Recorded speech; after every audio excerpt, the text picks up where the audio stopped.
Deputy CM Keshav Prasad Maurya ने फतेहपुर विधानसभा क्षेत्र में जनसभा को संबोधित करते हुए समाजवादी पार्टी पर जमकर निशाना साधा।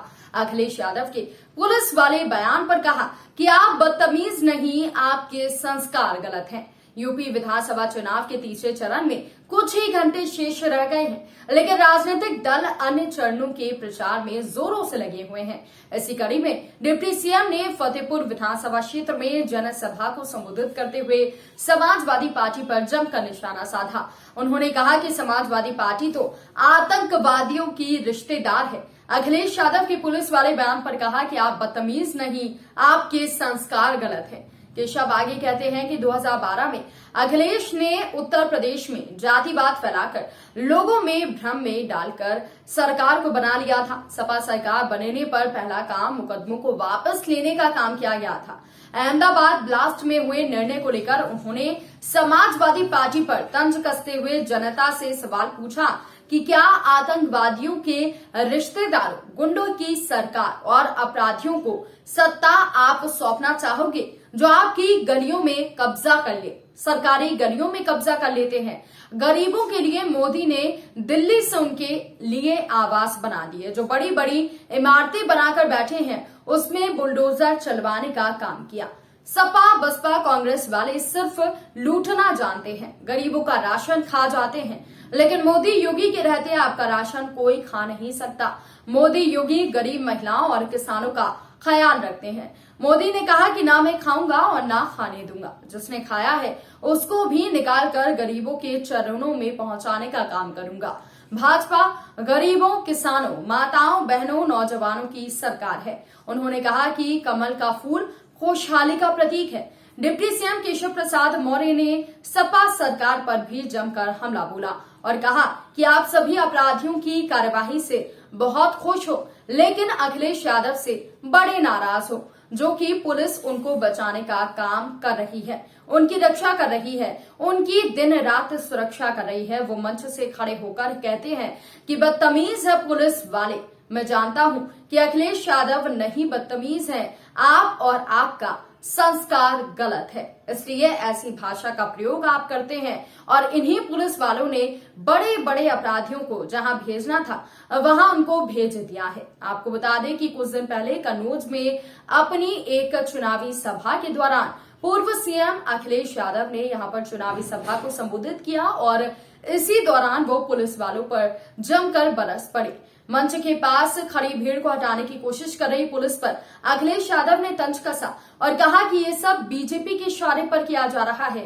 इस दौरान एक अफसर पर भी अखिलेश यादव ने जमकर निशाना साधा और कहा कि तुमसे बदतमीज और कोई नहीं हो सकता है। इसी के साथ आपको बता दें कि डिप्टी सीएम ने मैनपुरी जिले पर हुए हमले को लेकर कहा कि करहल विधानसभा क्षेत्र में एसपी सिंह बघेल पर हमला करवा दिया गया था। 10 तारीख तक तो चुनाव आयोग की तरफ से जो कार्रवाई होनी है वो तो होगी ही, लेकिन 11 से फिर से बुलडोजर तैयार है। राज्यसभा सांसद गीता शाक्य पर भी उन्होंने हमला करवा दिया। अखिलेश यादव के कहने में मत आओ और तीसरे चरण के चुनाव में साइकिल मुड़कर सफाई चली गई है। उन्होंने आगे कहा कि 7वां चरण आते आते बंगाल की खाड़ी तक पहुंच जाएगी। सपा बसपा कांग्रेस वाले सिर्फ लूटने वाले हैं। इसी के साथ आपको बता दें कि दूसरे कार्यकाल में पूरी पिक्चर देखने को मिलेगी। केशव मौर्य आगे कहते हैं कि 10 मार्च के बाद सपा बसपा कांग्रेस का 12 बजाएगा, क्योंकि वोटों की गिनती में आपके आशीर्वाद से फिर से कमल खिल जाएगा। पहले कार्यकाल का ये तो ट्रेलर था, अब दूसरे कार्यकाल में पूरी पिक्चर दिखाने का हम काम करेंगे। गरीबों के लिए हम खजाना खोलेंगे, क्योंकि उनके आशीर्वाद से प्रदेश और राज्य में भाजपा सरकार है। गुंडे माफियाओं और दंगे करने वालों के लिए कोई खजाना नहीं खोलेंगे। फतेहपुर में 6 प्रत्याशियों के लिए वोट देने की उन्होंने अपील की।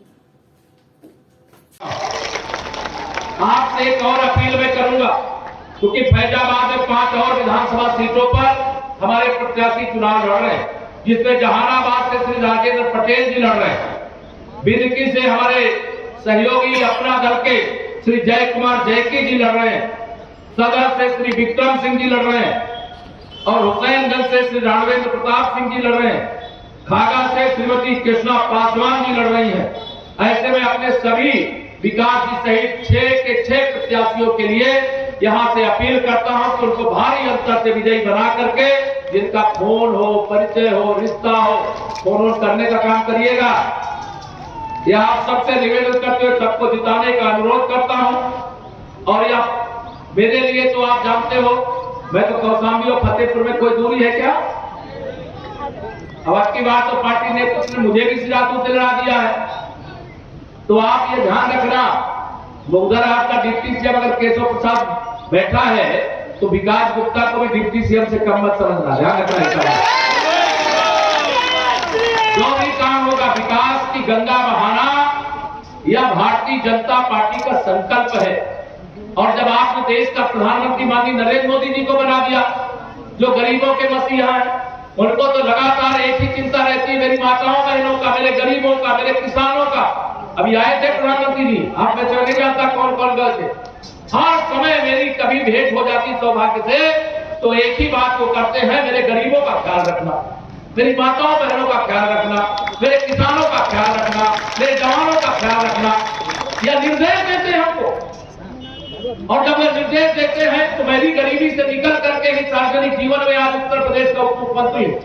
तो मुझे गरीब का, जब हमारा सबसे बड़ा नेता जो गरीबी का सबसे बड़ा संकट चले जाते हैं, लेकिन मोदी जी और योगी जी के रहते हुए आपका राशन कोई खा नहीं सकता। जो खाता है वो प्रधानमंत्री जी ने कहा है, मैं न खाऊंगा न खाने दूंगा, और जिसने खाया उसको भी निकाल करके मैं गरीबों के चरणों में, माताओं बहनों के चरणों में, किसानों के चरणों में पहुंचा देने का काम करेगा। हमारी सरकार गरीबों की सरकार है, किसानों की सरकार है, माताओं बहनों की सरकार है, मेरे नौजवानों की सरकार है। इसलिए आप सबको आने वाली किस तारीख को बताने याद है? अपना चुनाव निशान किस नंबर वाले बटन पे है?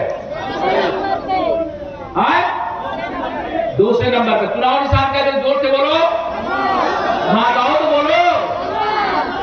कमाल इधर भी ना, सब लोग इधर बोली दे रहे, इतनी बड़ी भीड़ में देख रहा हूं, जगह करना पड़ गई है। सब लोगों से मेरा निवेदन है, कमल का फूल ये खुशहाली का प्रतीक है, और समाजवादी पार्टी की साइकिल तो आतंकवादियों की रिश्तेदार है। अभी अहमदाबाद में सीरियल ब्लास्ट 2008 में हुआ था, वो ब्लास्ट करने वाले